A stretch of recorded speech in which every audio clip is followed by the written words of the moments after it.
Porque una cosa es Marx y otra cosa es marxismo. Hannah Arendt, una gran pensadora socialdemócrata alemana, judía, brillante. Pues hay una quotation, una cita de ella ahí, que dice: el marxismo no estaba equivocado porque quisiera cambiar el mundo, sino porque quería cambiar la naturaleza humana. El marxismo, como teoría histórica, como teoría económica, inclusive como teoría social, murió con el surgimiento de la teoría de la utilidad marginal en 1870. Murió teóricamente, murió como rama del conocimiento, 1870. Y como él era intelectualmente honesto, cosa que los marxistas no son, Karl Marx sí.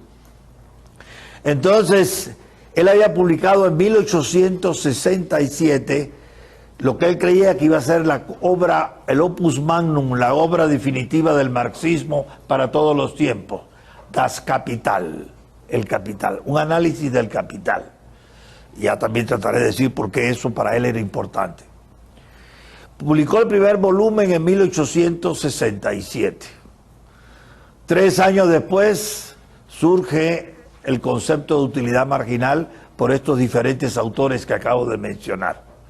Y dice Marx, bueno, porque Marx, entre los autores que cita a Karl Menger. Dice, bueno, esto lo tengo que estudiar y refutar como el resto. Y no encontraba cómo refutarlo. Bueno, lo tengo que refutar para poder seguir con la publicación, y no lo encontró.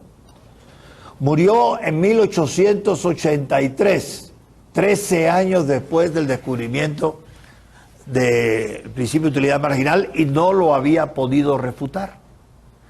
Entonces, él había tenido la honestidad intelectual de decir, después del primer volumen del Capital, antes del principio de utilidad marginal, el segundo y el tercero no los publico, porque para publicar el segundo y el tercero primero tengo que haber refutado en la utilidad marginal, y no encontraba cómo hacerlo.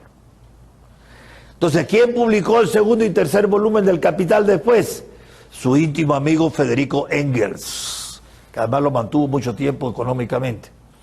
Entonces, Federico Engels, que no tenía la sensibilidad ni la finura intelectual de Karl Marx, ni su honestidad intelectual en ese punto, no le importaba ni sabía nada de la utilidad marginal. Él, de los apuntes y escritos que dejó Marx al morir para el segundo y tercer volumen, les hizo unas correcciones relativamente periféricas y publicó el segundo y tercer volumen del Capital, que después era lectura obligada en las sociedades que se decía que eran comunistas o socialistas.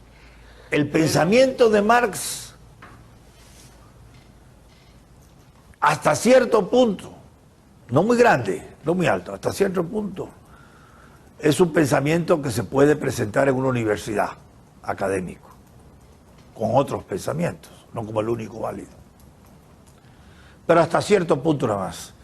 Porque en el mundo académico serio,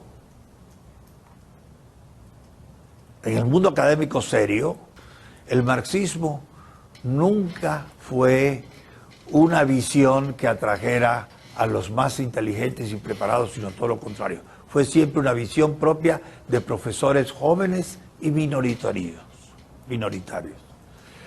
Cuando se dice, sí, pero ¿cómo va a decir eso? Y Jean-Paul Sartre era marxista y no era cualquier cosa. O Herbert Marcuse, igual que marxista y no cualquier cosa, en el siglo XX, después de Lenin. Pero antes de Lenin, el marxismo no tenía categoría de pensamiento como pudiera haber tenido el pensamiento de Alfred Marshall en economía. Yo no sé aquí quién es en economía y quién no, pero bueno. O como podría haber sido la teoría de Keynes en el siglo XX, que sí tenía talla académica, para enseñarse en las universidades y convencer a mucha gente. El marxismo no. El marxismo quedó arrinconado fuera del mundo académico por todos esos años, hasta Lenin. Marx es el gran teórico que se queda fuera de la universidad. Inclusive él no pudo enseñar en la universidad. Entonces no pudo hacer escuela en la universidad. Sin embargo, el marxismo se va a convertir en un movimiento importante en las universidades, después de Lenin, no antes.